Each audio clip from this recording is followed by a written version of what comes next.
Welcome in, folks, to the Daily Destroyer, the DFS show, part of the Dynasty Warzone Network. As always, I'm your co-host, Tyler at FTylero, joined by my man Lou at Lou Dog Sports. Lou, how's things going, man? Good. We're doing a little earlier today, but excited to be here and talk some football.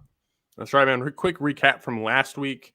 For myself, things went great. Scored over 200 points on DraftKings, which is always going to be good, specifically in cash lineups.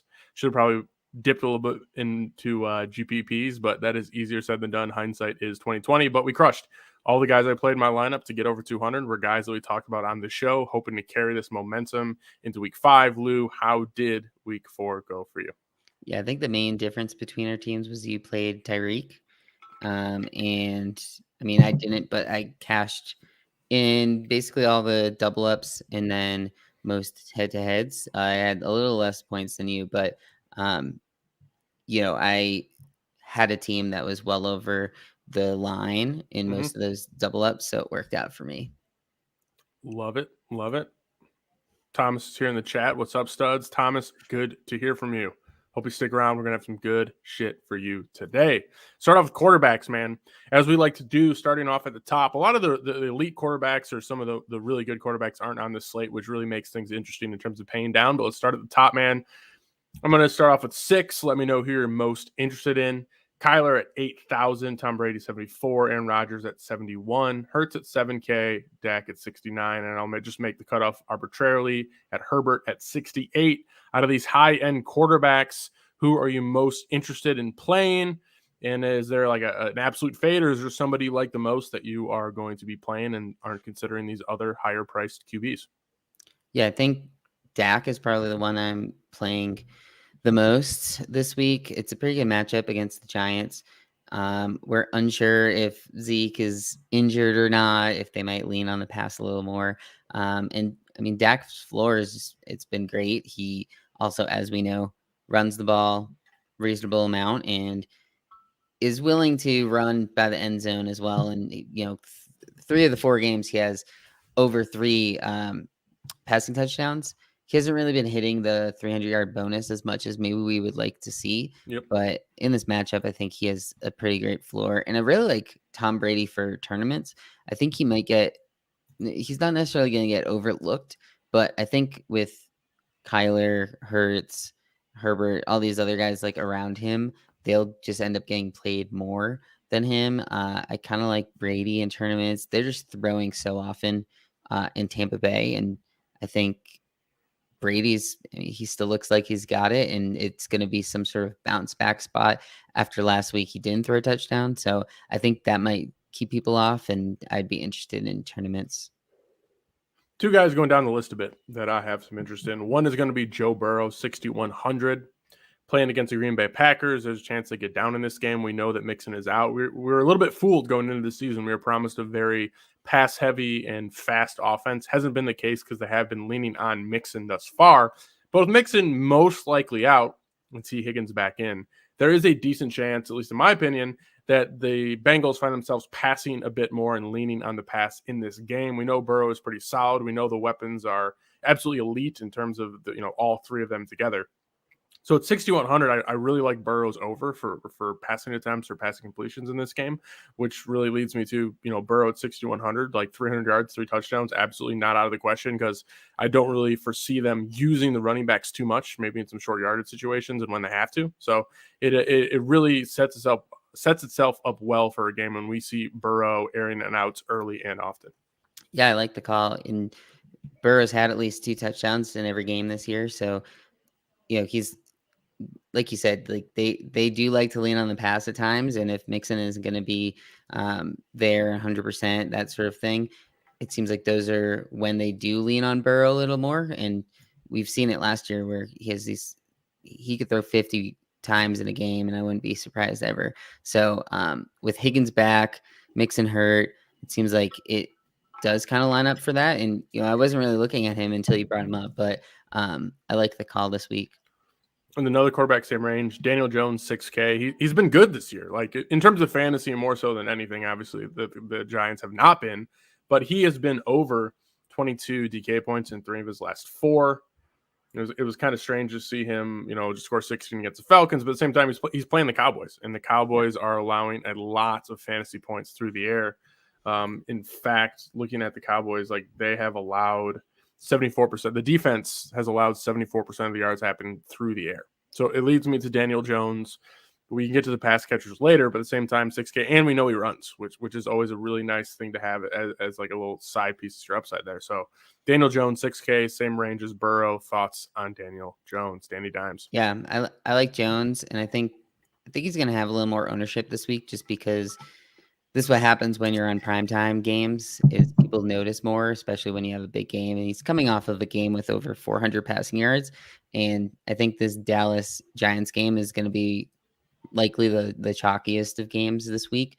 So I think he'll be owned. So that's where you playing Burrow in tournaments will be pretty good leverage. I also kind of like, for a few hundred cheaper, Trey Lance. We did this a few weeks ago. There's questions, with Fields. Yeah. And so I'm not overly excited because it's one of those things where, if you're going to play him in cash, it's probably okay. But like, why not just play for $300 more Daniel Jones? But, in tournaments, I think it allows you to jam a lot of the big names in there as well. So I'm not overly excited to play Lance. I think I favor Daniel Jones, but I think you're more on the Lance side, right? Yeah, I mean, like I like the rookie quarterbacks this year. It has been a disappointment, to say the least. I was really up on Fields when he started, and that was an absolute obscene disappointment for me. But at the same time, I have much more faith in Shanahan and the 49ers and the play calling and making sure that they're putting Trey Lance in a position to win. He played a half of football, had almost 20 fantasy points last week. A lot of it came from just one Debo deep ball. But at the same time, like he's a threat in the red zone. They've been putting him in the games so far this season to run the ball in the red zone, which is a really good thing when we're trying to score DraftKings or fantasy points. So we know that is an option as well. So, he hasn't looked the best as a passer, like really long windups, telegraphing some of his tosses. It hasn't been pretty. But at the same time, with that rushing upside and the price of 5,700, I'm a little bit more leaning his way in cash at 5,700, just because I want to root for the guy too. Like there's always going to be that piece of me, the bias side of me that wants him to succeed. So I definitely hear your concerns. He's not like a smash cash play, but he's definitely in consideration. Yeah. Lou, before we move on to running backs, another quarterback you'd like to talk about? I kind of like Herbert as well this week. I think the way that people have been looking at the Browns defense is one of the top defenses, and that might keep them off of playing someone like Herbert. But I mean, he's just putting up numbers that we don't really see with players that young. I think the stat that I saw was he's tied for the most games with 3 touchdowns and no interceptions through his first 2 seasons. And he's only 4 weeks into his second season. So, I mean, he's just doing things that we don't regularly see. And he's coming off of 2 consecutive games with that sort of stat line. And he's doing it against basically any team. So he's one of those guys that's somewhat, just opponent proof, where even if they're facing the Browns, like I think he could still put up multiple touchdowns, and he's just got such a great receiving core. So I like him in tournaments because he's off of more of the Dak chalk. You could stack them up there in the late game, so you're able to like catch up to other teams if you might be trailing or missed early chalk. So I'm going to look towards Herbert stacks to be able to have that flexibility this week. Pool of 3 quarterbacks. Feel free to name another if we have not talked about that quarterback. Yeah, I'm doing Brady, Dak, and Jones, Daniel. Brady, Dak, and Jones. Couldn't talk into Burrow, but honorable mention, let's just say.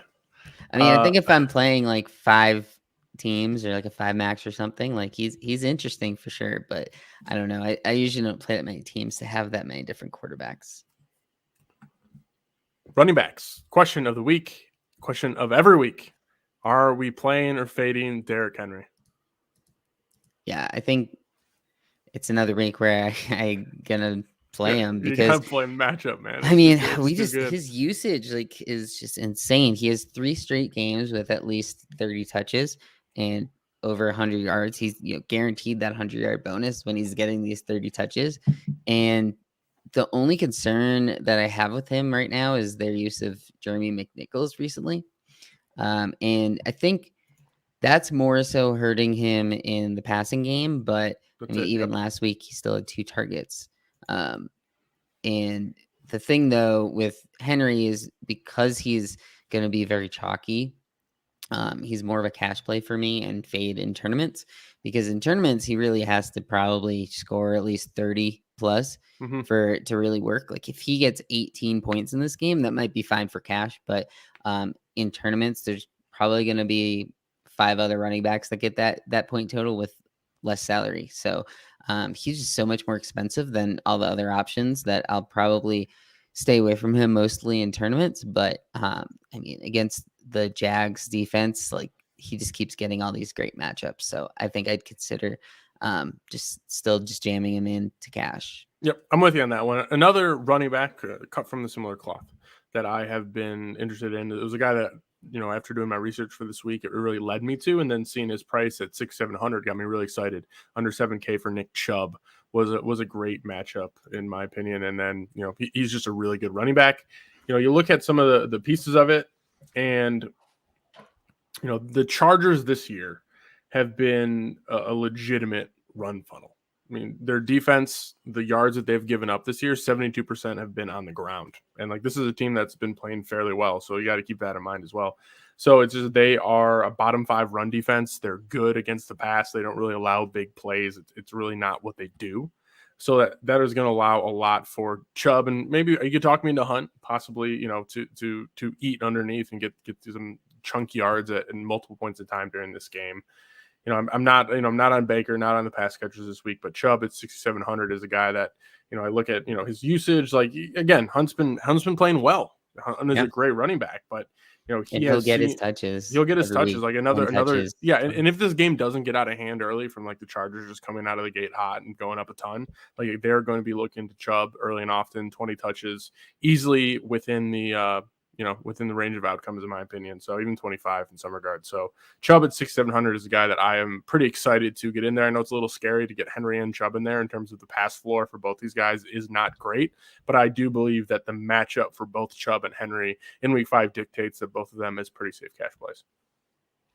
Yeah. And I don't know if I'll go with Chubb necessarily in cash, but I do like the call that now that he's under 7K, people are kind of forgetting about him just playing wise. And there's a lot of other decent options this week that are, when you look at it from afar, seem to be in better matchups. Like for 200 more, you can get Najee Harris, who is just getting a ridiculous amount of volume in the passing game.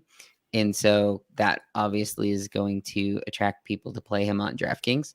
So I think playing someone like Chubb off of someone like Harris is pretty sharp. And then there's so many running backs that are going to be played in that upper 5K, mid 5K range that playing Hunt just allows you to get a lot of leverage off of that chalk. So for me, that's more of like a play that I would make in GPPs versus cash. But I mean, he's pretty locked in for volume for Chubb. So I think he's not the worst cash play because he's going to get a decent amount of touches, and the likelihood of him getting 100 yards and a touchdown or two is probably higher than someone like Najee Harris, who what if Najee only gets 3 receptions this game? Then, Chubb's guaranteed to score more points than him.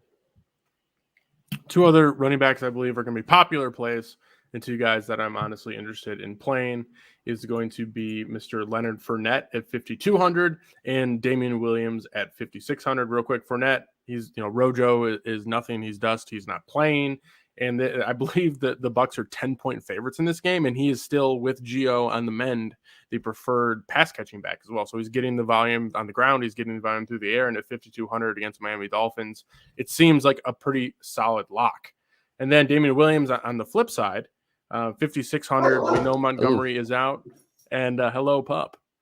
We know Montgomery is out, so 5,600 for Damien Williams is going to be something that I'm interested in. Talking about the funnels through 4 weeks, like the Raiders, they're allowing 58%. Their defense is allowing 58% of the yards on the ground. They're 18th. The Raiders' run defense is 18th DVOA, 23rd in yards allowed. They are susceptible to the ground game as well. So Damien Williams, 5,600, Fournette, 5,200. Both seem to be in good matchups. Both got a lot of projected volume. Thoughts on those two? Yeah, I think they'll both be pretty chalky plays. And part of the reason I won't end up playing Chubb is because I'll go down to one, if not two of those guys. Fournette, I think, is going to be one of the chalkiest on the whole slate.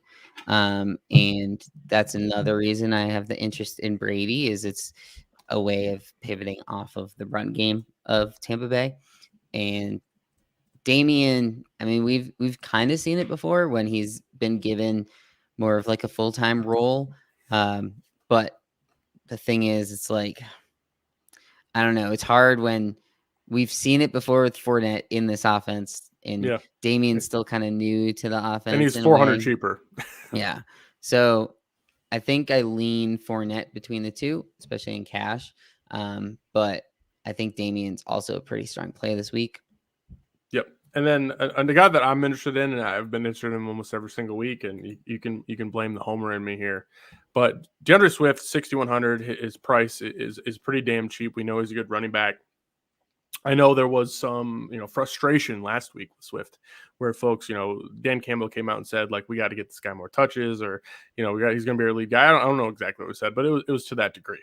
And they come out, and Jamal Williams is that dude. They're just handing this guy the rock over and over again. But there's a couple pieces to this, the peripherals when you take a look at these Detroit running backs that really stick out to me to lean in Swift's way going forward. I think one, offensive line is a bit mangled. Ragno just hit the IR. We're unsure if Sewell's going to play. We still haven't seen Decker back, so things aren't great in that regard. So, Swift has been the preferred pass catching back. So in that regard, things are good, and they're probably going to have to pass the ball a bit more just because the lines are terrible. He is in week 4. He also saw his most routes per run per drop back as he's seen all season. So they're committing to him running more routes, which means the targets should come because he is still one of the best pass catchers on that team. And then you look at his high value targets, and those are going to be receptions plus, red zone or green zone looks, what have you. But it looks, when they're close to the end zone, he's in the top 5 in the NFL in terms of, getting those kind of looks. I mean, things are still looking good for Swift. He's a buy low for me in the season longs, and at 6,100, like maybe not the best and safest cash play, but I do believe the upside is still there as one of the more talented players on the Lions who's getting the looks that we would like to see. Yeah. And I think there's a lot of players in that range that have more concerns around them, obviously like Mixon, but Gibson's kind of been whatever. The targets aren't there. Potentially hurt. Yeah. Targets aren't there for him. And Swift, we know the targets will be there.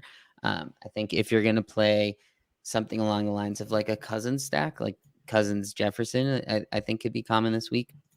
You bring it back. My favorite play in that game would be Swift, because really when he gets his upside is when he gets 5-6 plus targets in games, and he usually does well with those targets, because versus someone like James Robinson who's 100 less, James Robinson's more likely to get 16 plus carries, whereas Swift hasn't even hit 15 yet this year. So you really want it to be in a game script that Swift is getting more targets.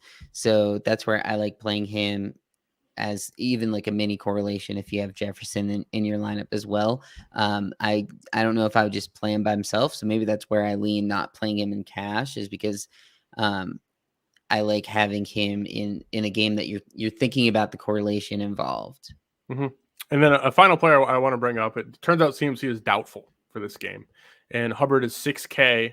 The Eagles have been bad against the run, and I think more importantly, you look at the Eagles, and they're allowing their defense is allowing, like in terms of like percentages, as I've been mentioning, they've been allowing the most rush yards per, throughout 4 weeks. I think if I take a look at my notes here, 74% of the yards allowed by the Eagles have been on the ground, man. It's like you can just run the ball on the Eagles for absolute free at this point in time. Like it is, and saw a bit of a disappointment from Chuba Hubbard. I need to be right here. It's Chuba. Sorry, folks. Chuba Hubbard. And I think it could be a bounce back game for him. Is the best play in cash? I'm not sure, because they seem to want to use, I believe, Rodney Smith in the pass game, but at the same time, the matchup is good. There's some thought behind him as a good play. Yeah, I like the call. I think we don't really have to go that cheap at running back this week. Do you think, like, obviously, like if Dalvin was out, then Madison becomes a good play. I know early in the week we were considering if Zeke was out, then Pollard would be a good play. Yep.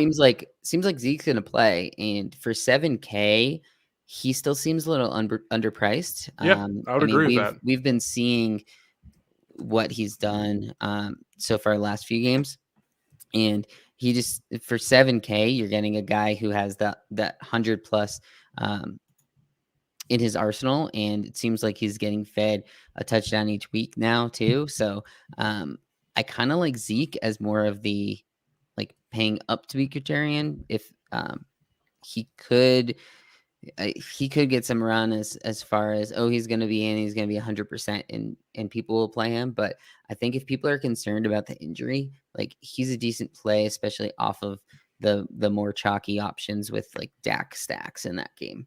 Agreed. Another running back out there, Lou, you'd like to talk about before we ask for the pool and move to the wide receivers?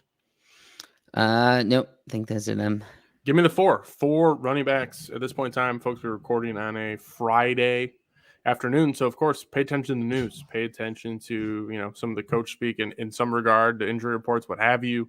But Friday afternoon, 4 running backs you're most interested in getting in your week 5 lineup. Yeah, I mean, I feel like Derrick Henry is just like an easy choice, but I like Damien Williams, Leonard Fournette, and Zeke along with Henry. All right.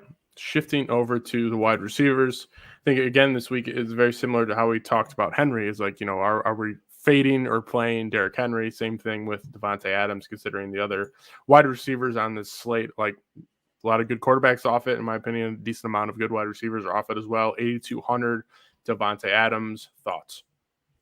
Yeah, I mean, he's going to be a tough call for me because you can definitely build lineups with him and Henry together. A lot of those lineups you end up getting someone like Daniel Jones or Lance in there. But then the cheap options aren't as great this week as some other weeks have been. So, I mean, for 8,200, you could get Devontae Adams, or for say like 6,500, you can get someone like Keenan Allen, who is getting a great amount of volume. He's got at least 8 targets every game this year.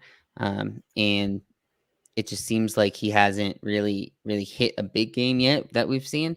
But his floor is pretty high. And for 1,700 less than Adams, I think it opens up a lot of other options you can have within your team. So I really like Keenan Allen this week.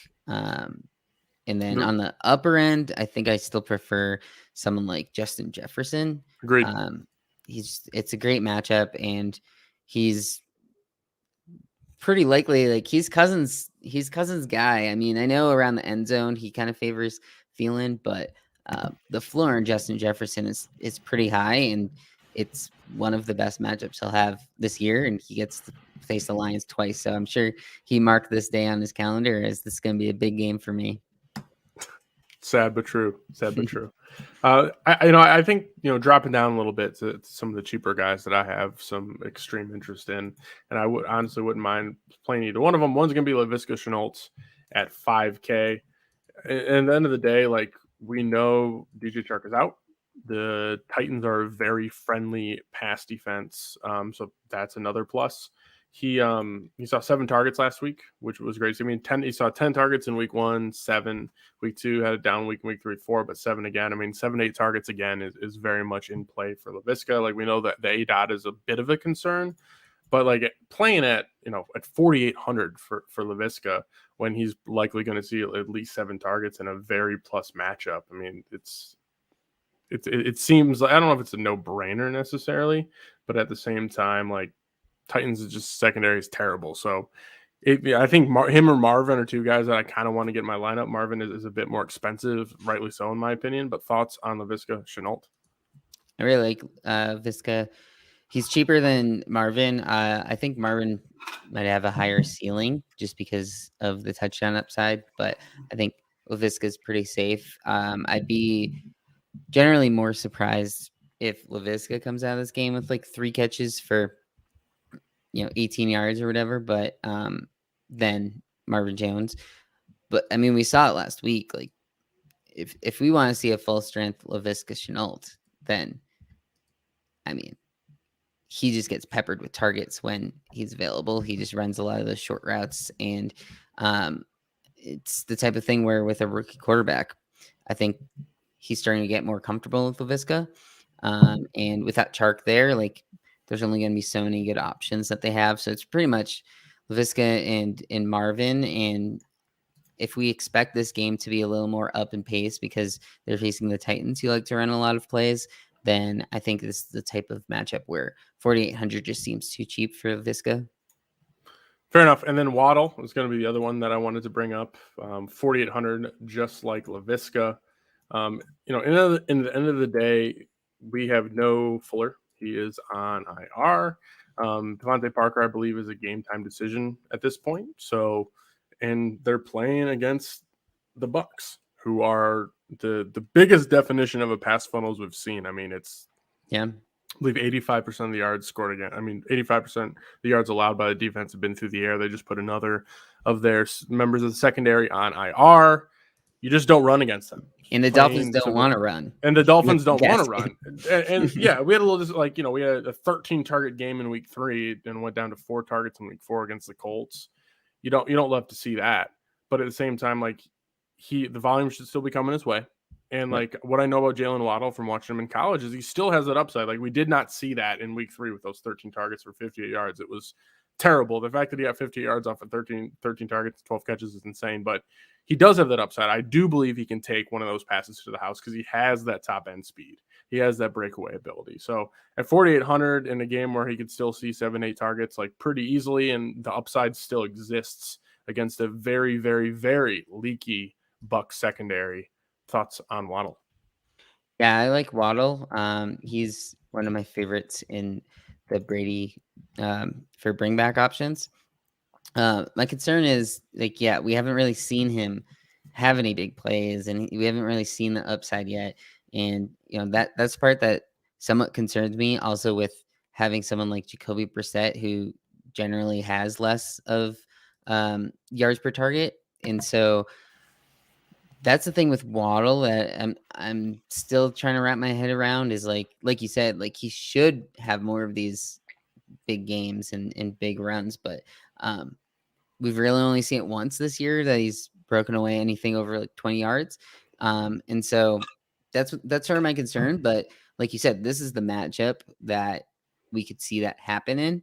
And hopefully we do. I'm still going to play him, but I personally lean Laviska over Waddle, but I get why people would play both. I just don't think I would play both of them together. Sure. I think they're going to be too chalky combined. So it's going to be based on the rest of my lineup. If I have Henry in the lineup, I think it's more likely I'll play Laviska with that little mini correlation. If I'm doing something with, say, Godwin or Brady, I'm more likely to have Waddle. 2 other wide receivers I expect to be or have higher ownership in this game. You kind of mentioned it with Dak. It's going to be CeeDee Lamb at 6,200 and Amari Cooper at 6,100. Amari came out and said he's feeling better. He's feeling healthy. We know these 2 guys have upside. We know the Cowboys have the ability to throw a lot, and they're pretty fairly priced. So just a really quick touch on CeeDee Lamb and Amari Cooper, your thoughts, your interest. Yeah, I think they're going to be relatively high owned, and that part of it kind of worries me a little more about playing them. I think I'll play them in a Dak stack, but that'll also be common. So the hard part is choosing between the two. There's a lot of these teams out there that are similar where the Vikings, choosing between Jefferson and Thielen. But I mean, usually I side on who's cheaper. And in this case, it's 6,200 versus 6,100. So they're both very similar. It doesn't really matter. Yeah. I think it depends on if we hear any concerns about Amari's health going into the game. I think if they're both 100%, I think Amari tends to have higher upside in that sense that I'd be more likely to choose him.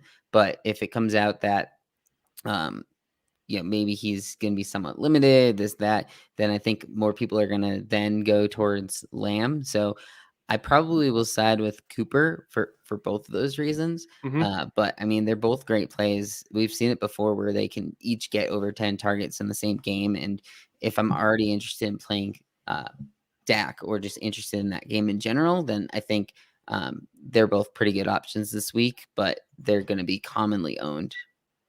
And then one thing I want to touch on, it's somewhat breaking news, is Julio's been ruled out, but A.J. Brown will in fact be playing. And A.J. Brown is at 6,500 against the Jacksonville Jaguars defense, who has not been great. Let's just say that. Like, they are, they're allowing a decent amount of points. I mean, more so on the ground, but at the same time, like, it's just not a good defense. 6,500 A.J. Brown, I mean, going into the year, people talking about him being like the dynasty wide receiver 1, a top 5, top 6 wide receiver, and now he's sitting here at 65 with Julio out. Thoughts on that? Yeah, A.J. Brown has been my biggest L so far this season. Basically, every team I have drafted him on is, very much underperforming. But I think the beauty of A.J. Brown this week is a lot of people don't want to play him because of that, and because Henry's going to be more owned, and basically people want to go towards the Henry side of it. So less people are going to play someone like A.J. Brown in this matchup, which makes him a lot more interesting for tournaments where you can match him with a Visca in the same lineup, and you don't necessarily. It's more of like a mini correlation. Like, you don't have to stack him with Tannehill or anything like that. But I think people are going to not want to play him because of the injury, because of the underperformance. And I think that makes him a very interesting play in some of the bigger field stuff. Any wide receivers we have not touched on so far, Lou, that you feel like we need to talk about? Yeah, I mean, I don't really want to do it, but you interested in playing Curtis Samuel this week? 3K, yeah. I mean, at 3K, if I need to. I haven't like necessarily locked in my lineups yet, but if I find myself in a situation where I don't have any money and I need to put Curtis Samuel in there for 3K, like, sure, I could. You could talk me into it. I think he had 4 targets last week and just 16 routes run, but they were easing him in, like 19 yards. Yeah, he played just a small amount of the snaps, like a third of the snaps, maybe a little bit more, like 40% of the snaps. But Damien Brown is out, so Logan Thomas is out. Things could go well for 3K. Like, if you're punting, if you have to punt a wide receiver slot, this is a good situation for 3K on Curtis Samuel in this situation, because we know he's talented. He was eased back in last week. He's this could easily be the last time. It will be the last time we see him at 3K. So, he could be running, right there alongside Curtis Samuel as the number 2, pass catcher on this offense. This game isn't necessarily slated to be a, absolute, high scoring game in that regard, but at the same time, there is interest there. Yes. I mean, I'm not going to him right off the bat, but if I'm starting building my lineup and I need to save some serious cash, it's a guy that I'll be thinking of. Yeah. I probably won't play him, but if it's something that you need salary, like, there's worse options at 3K. And like you said, with the injuries on that team, like, it does make it more likely that he'll have a bigger role than he did last week. And hopefully he plays even if he's playing 50% of the snaps. I still think, like, for 3K, we've seen the upside that he has. Like, he generally has a low ADOT, but he has that sort of breakaway speed. So if they're limiting him, that's almost better, because they're making sure that he's in when he's able to have one of those breakaways. But yeah, so I think I might land on him on a couple lineups, but those are lineups where I'm paying up other places. Other wide receivers you like to touch on, Lou? I think that's it. All right. Give me your pool of 5 wide receivers you're interested in week 5, DraftKings. Yeah. I'm going to go with, I think I'll play it. I don't know if I'll play Devontae. Oh, we didn't talk about Jacoby Myers. I kind of like him this week, but he'll 56. Be pretty widely owned. He's got that first touchdown of his career. Does he score it? Yeah, like every week, everyone brings that narrative up. So until he does that, I think people will play him. But I probably won't play him because of that. Where, I mean, he doesn't seem like he gets touchdowns, so that limits his upside. And if he's going to be 15+% owned, then I think there's other options around there that you can go to. So I'll say Keenan Allen, like Chris Godwin. And then Waddle, LaVisca, and let's go with Justin Jefferson as my other. Moving along to tight ends. I expect there to be some decent chalk this week. The names that come to mind is going to be Ricky Seals, absolute punt at 2,500. I mean, he was the only time, like, they're not splitting snaps at this point in time, with Logan Thomas out. When Logan Thomas went out, it was Ricky Seals-Jones as the backup. I expect him to dominate snaps and looks, however many looks there are. So at 2,500, Ricky Seals as an absolute punt seems like a pretty decent play that'll be highly owned. And then again, I expect folks to go back to Evan Ingram at 3,200 and Cameron Brate at 33, especially with, again, we just heard Sterling Shepard is out. It looks like Slayton's out as well. Some, it's low ADOT, but targets are likely going to be coming Ingram's way in a game that, is going to have some passing in it. So, again, same thing with Brate, in a game that they're probably going to pass. So, yeah, we know that they're a 10-point favorite. I know we talked about Fournette run the ball out, but Brady still likes to pass. So, as far as like punt plays, we have Ricky Seals 25, Ingram 32, Brate 33. Your thoughts on these three cheaper, likely higher owned tight ends? Yeah, I think we've gone down this road with Ricky Seals-Jones plenty of times where, he's just been priced and he's going to get all these extra snaps. And it just seems like it never really works out. It only works out when it's in like an island game Monday night or something. But I probably prefer, and it sounds terrible, but I probably prefer Evan Ingram. Like, he does seem safest. The thing with Brate is there's so many other options in that team. Agreed. And especially with like Fournette also likely to be a big part of this game. That's my concern with Brate. I think I'd play Brate with Brady, but maybe not solo.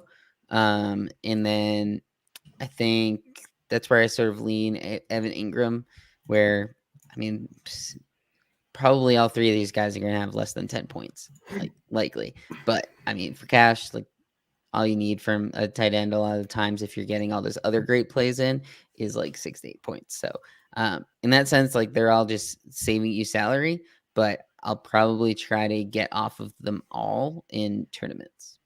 Darren Waller, highest tight end on the slate, 7,300. Second cheapest he's been all year. He's had at least 7. I know after his 19 target ridiculous performance in week 1, he's had 7 targets in every single game. Only 1 touchdown since then. Looking at the Bears, the Bears aren't necessarily striking fear in their defense as it has in the past. So your thoughts on, generally trying to get Waller in there, paying up at tight end? Yeah, I like it. And I think it's a way of having a different lineup than other people, because basically you're taking that spot instead of a Jefferson or Adams. And in a week where you don't have Kelsey, I think that's where it's more viable to play Waller. I think on FanDuel he's going to be more highly owned, but I like it, and it's something that every week he just seems to get there. He's pretty much the top option for Carr every week, and if they are, say, trailing in this game or need to have a drive, then that's where Carr ends up leaning on Waller, and we've seen it, like you said, like he's had 19 target games, so he could easily get spikes in targets and have massive games any week. So I like it, but I don't think you need to do that in cash. That's more of a tournament play as well. One guy that I'm interested in that isn't necessarily punt is Gaseki. So from a tweet from our man Wyatt at WyattB_FF, since Tua left the game, and it's just been Gaseki in there. I'm sorry, with just Brissett in there. Gaseki has a 20% target share. He's had 18 receptions, 184 yards, touchdown, and 33 and a half PPR points. And we know that Tampa Bay, as we've mentioned, are an absolute pass funnel. Brissett seems to be looking to him early and often. So I see him there sitting at 4,200, probably, in my opinion, going to be decently low owned compared to some of those more punts. I think he has more upside than an Ingram or a Brate or a Ricky Seals-Jones. I think he has also a safer floor. If I can fit it, Gaseki does give me some interest at 4,200. Yeah, I like him. He, like you said, he has a better floor than those 3K guys, and he definitely has a higher ceiling. Brissett seems to favor him. It's a matchup that we like already. He ends up being he might end up being my favorite of the tight end plays overall. And especially since I already like the Brady stacks, then I think most Brady stacks will probably be built with Waddle as the bring back. So if I bring it back with Gaseki, then I'm already going to be a little different. So yeah, I really like Gaseki this week. Any other tight ends you'd like to touch on before we move into your pool of 3? No, it's pretty barren this week. All right. 3 tight end plays of the week, Lou. Let's say Gaseki, Ingram, and Waller. Moving to defense, it's honestly just a punt for me most weeks. I mean, that's usually where I'm at, but I think there's some decisions to be made in terms of paying down at defense and just sticking in whatever you can. That's going to be Eagles at 2,200 against Carolina. Washington football team, who have been woeful, but we still know that the talent's there that should be good, at 2,300 against New Orleans Saints, who haven't necessarily been their high-powered offensive selves. And then my personal favorite, the Texans, 2,300. The Patriots, I believe 4 of their starting offensive linemen might be out. I think it's COVID related. I'll have to check that, but it looks like their offensive line might be decimated. Either way, this Texans and New England Patriot game has a 39.5 point implied total, under 40 point implied total is crazy bad. So I like all those plays. I think it's easy to just, pick a cheap one this week, and the Texans stick out to me. Your thoughts on these cheaper defensive plays, and then maybe there's one out there that you're more interested in than others. Yeah, I mean, Texas is probably the favorite in the ones that you play in cash, but as we've seen in the past, like that just makes it very easy to pivot and go to, say, like the Eagles in tournaments, or even Washington football team. Like Washington football team have generally been underperforming what we expected from their defense, and so now we get a price at 2,300. This was a $3,500 defense last week, and the fact that everyone's talking about the Texans and that's going to be the play, it's so easy to go straight to Washington this week and do that instead. So I have interest in them. And then the Cowboys defense at 2,800, like they apply a good amount of pressure, and they've just been crazy with turnovers this year. They have 2 interceptions every game this year. So they're just putting up a ton of points. Yeah. Trayvon Diggs is just like having crazy year. And if a lot of people are going to be playing that game in their stacks, then you're leveraging against them by picking a defense in that game. So I like the Cowboys as well for a little more. And we know Daniel Jones is turnover prone, just to really hammer that home, man. It's just a fact. And I mean, Jameis Winston's turnover prone with that Washington take. Love it, man. That's going to do it. Daily Destroyer, week 5, DraftKings main slate. Lou, final thoughts on week 5 before we wrap this up and get out of here. Yeah, I think it should be a fun week. A lot of the big name teams aren't on the slate. You got that. It's the Bills and the Ravens, right? The Bills and Chiefs and the Bills. Yeah. The Chiefs, Bills, Ravens all aren't on this slate. So that's where a lot of the big name players. The Bills and the Chiefs are playing each other. Yes. Bills and Chiefs. Yeah. And then you got that London game. So there's a lot of teams that aren't on the slate that it makes the pool a little tighter. Mm-hmm. But that's what makes it a little more fun, is you're not just jamming in Kelsey or Tyreek and Lamar Jackson and like the big name guys. So should be a fun slate. Agreed, man. All right, we're going to get out of here. Make sure you follow Lou on Twitter at LouDogSports and myself, Tyler, at FFTyler. That's all we have today, folks. Don't forget, tell somebody you love them. Later.